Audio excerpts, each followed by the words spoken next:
नमस्कार दर्शक बंधु, आज हेउची जुलाई मास 2 तारिख बुधवार। आज दिन जाकर टॉप 20 गुरुत्वपूर्ण मुख्य खबर उपरे आसंतु नजर पकाइबा। भिडियोटी को शेष पर्यंत देखंतु। किछि समय मध्यरे जानि परिबे आज दिनर संपूर्ण खबर। ता पूर्वरु नुआ थिले चैनल टी को सब्सक्राइब करी पाखरे थिबा बेल आइकन को ऑन करी रखंतु। एमिति प्रतिदिनर लेटेस्ट न्यूज सर्वप्रथमे देखिबा पई।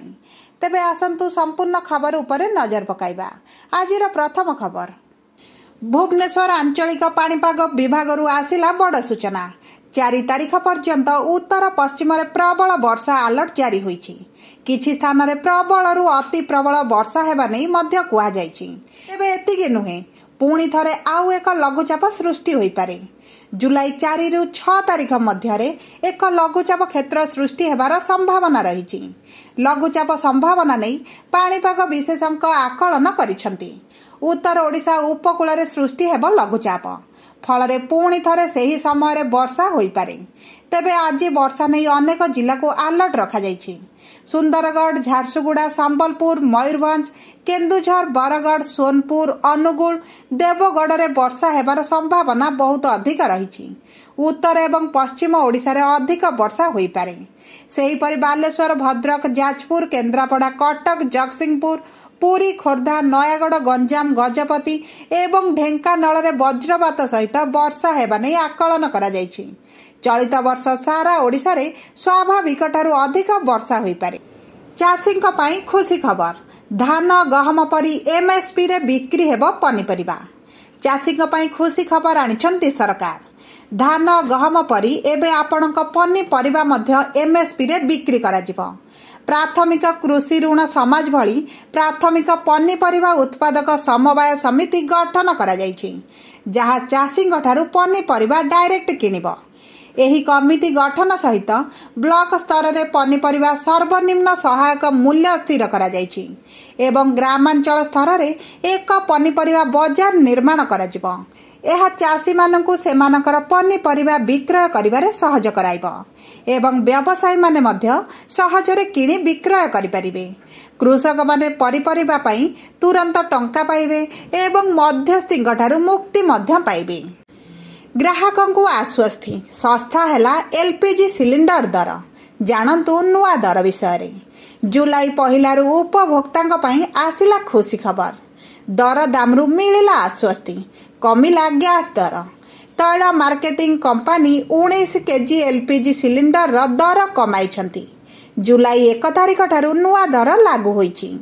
19 केजी कमर्शियल गैस दर प्राय 60 टंका सस्ता होईछि एवं घरोई सिलिंडर अर्थात 14 किलो एलपीजी सिलिंडर दाम रे कोनोसी परिवर्तन होई नाही। गोटिए पटे कमर्शियल गैस दर कमिछि, हेले घरोई गैस सिलिंडर दर रे कोनोसी परिवर्तन करा जाय नाही। 14.2 किलोग्राम एलपीजी सिलिंडर दर 2025 एप्रिल 8 तारिख परठारु बदली नाही। 2 दिनिया ओडिशा गस्तरे आसुछंती महामहिम राष्ट्रपति द्रौपदी मुर्मू।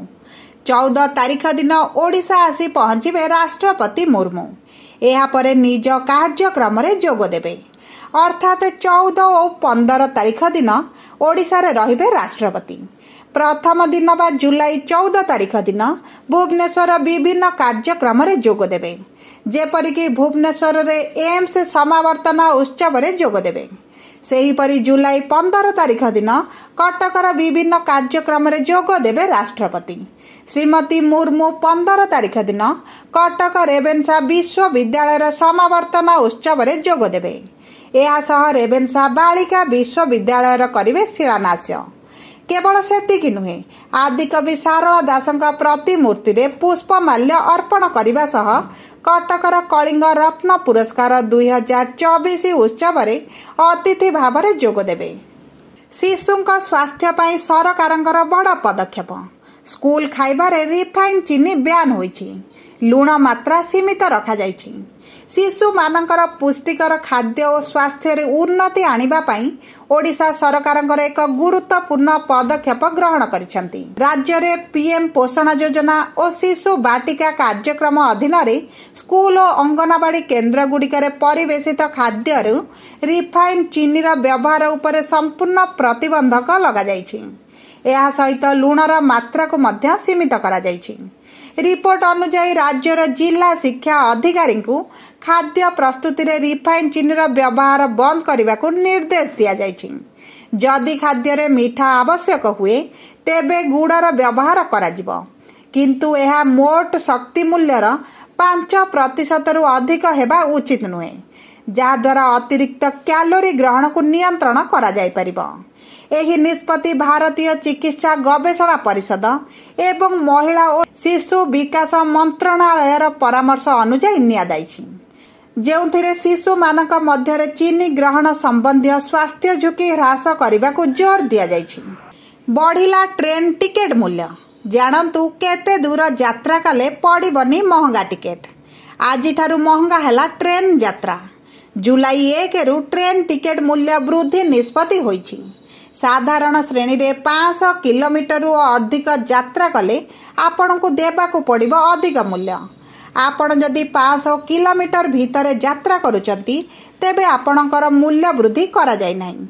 501 रु 1500 किलोमीटर दूरता पाई 5 टंका टिकेट दर बढ़िछि। 2500 किलोमीटर पर्यंत दूरता पाई 10 टंका बढ़िछि। 2500 रु 3000 किलोमीटर दूरता पाई 15 टंका वृद्धि करा जाइछि। आज ठारू लागू होइछि नुआ रेल भड़ा दर। छड़ाई नेले अधिकार बदलिला ब्रिटिश अमलर लुहार बाड़, लागिला पित्तलर रेलिंग। श्रीमंदिर सिंहद्वार सम्मुख अरुण स्तंभ चतुर्पार्श्व नूतन बाड़ लगा जाइछि। ब्रिटिश अमलर पुराणा लुहा बाड़ कढ़ा जाई पित्तलर बाड़ लगा जाइछि। तेबे अरुण स्तंभ को प्राय 4 फुट उच्चता बाड़ घेरा जिबारे भक्तंकर धार्मीय भावना को आघात पहुंचाइबार अभियोग आसीछि। ठाकुरंक दर्शन पाई भक्त माने सिंहद्वार रे प्रवेश करिबा पूर्वरु अरुण स्तंभ को स्पर्श करी मुंडिया मारी थांती। एबे छाती उच्चता विशिष्ट बाड़ लागिबारे भक्त माने एही अधिकारु वंचित होइछंती, जहा फल रे क्षोभ प्रकाश मध्य करिछंती। आगे श्रीमंदिर रे रत्न सिंहासन सम्मुखीन को जाई महाप्रभु को दर्शन करुथिलु। साहाण मेला दर्शन बंद करी सेतक बारण करागला। परे रथ रे श्री विग्रह को छुईबा मना करागला। ठाकुरंग रथ छुईबा को मध्य देउनाहांती। वर्तमान सिंहद्वार सम्मुख अरुण स्तंभ को स्पर्श करिबारु अधिकार मध्य छड़ाई नेले। मनीष रूप धरी राक्षस हाथ गोड़ बांधी झुणी पकाइले नाबालिका को। पुणी एक दुष्कर्म, से पुणी जड़े नाबालिका को। दिन को दिन दुष्कर्मर मामला बढ़ी बढ़ी जाउछि, कमिबार ना ही धरुनी। एथिरे बळी पड़ी जाउछंती अनेक निरीह झिया, जो माने दुनिया विषय भल भावरे जानि नाहांती। सेही मानक ठारे एहा अधिक मात्रा रे घटुछि। एभली एक सांघातिक घटना देखा मिली ब्रह्मपुर रे, जहाकु नहीं नाबालिकार परिवार लोक पुलिस स्टेशन रे अभियोग करिसेंती। अभियुक्त जनक नाबालिकाटीर हाथ गोड़ बांधी दुष्कर्म करिथिला बोली परिवार लोके अभियोग करिथिबा बेले अभियुक्त को गिरफ करिछि पुलिस। तेणु एथिप्रति दृढ़ कार्यानुष्ठान निया जाऊ बोली कहिसंती परिवार लोक। बादल फटा वर्षा जोगु प्रलयंकारी बन्या भासी गले 12 जन।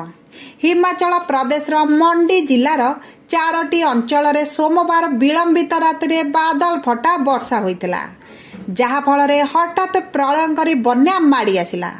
बन्या रे बहु घर द्वार गाड़ी मोटर एवं दुकान भासी जाइतिला। जड़े व्यक्ति प्राणहानि घटिथिबा बेले 12 रु अधिक लोक बन्या जल रे भासी जाइछंती। ए पर्यंत मिलुनाई सेमानंकर संधान। किछि स्थान रे नदी पोल मध्य धोई जाइछि।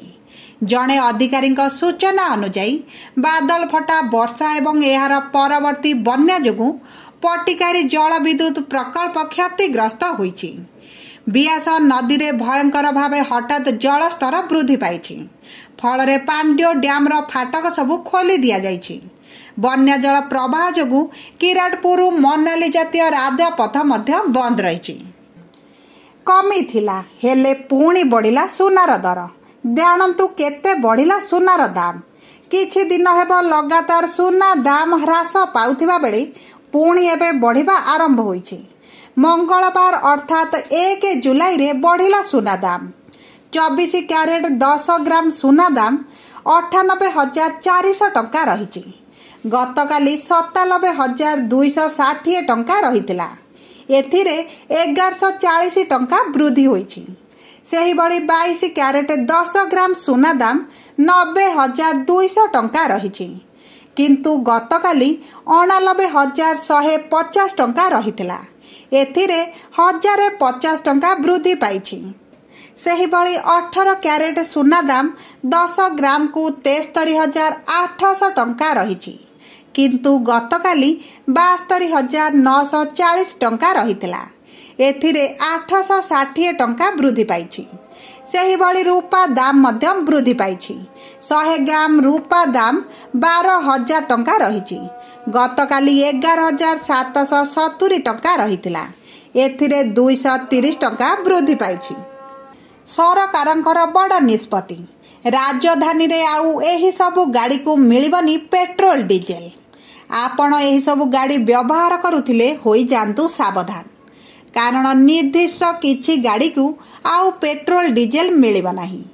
ରାଜଧାନୀରେ ପୁରୁଣା ଯାନବାହନ ଚଳାଇବା ପାଇଁ ନିୟମକୁ ଆହୁରି କଠୋର କରାଯାଇଛି। ଏବେ ପେଟ୍ରୋଲ ପମ୍ପଗୁଡ଼ିକରେ ସ୍ପିକର ଏବଂ ନୋଟିସ୍ ସହିତ ସ୍ୱତନ୍ତ୍ର କ୍ୟାମେରା ଲଗାଯାଇଛି, ଯେଉଁଥିରେ ଲେଖା ଅଛି ଯେ ଆଜିଠାରୁ ପୁରୁଣା ଗାଡ଼ିକୁ ଇନ୍ଧନ ଦିଆଯିବ ନାହିଁ। ଇନ୍ଧନ ବନ୍ଦ ହେବା କାରଣରୁ କିଛି ଲୋକ ଏହା ଉପରେ ରାଗି ଯାଇଛନ୍ତି, ଯେତେବେଳେ କିଛି ଲୋକ ଏହା ମଧ୍ୟ କହୁଛନ୍ତି ଯେ ସରକାରଙ୍କର ଏହି ନିଷ୍ପତ୍ତି ସମ୍ପୂର୍ଣ୍ଣ ସଠିକ୍ ଅଟେ।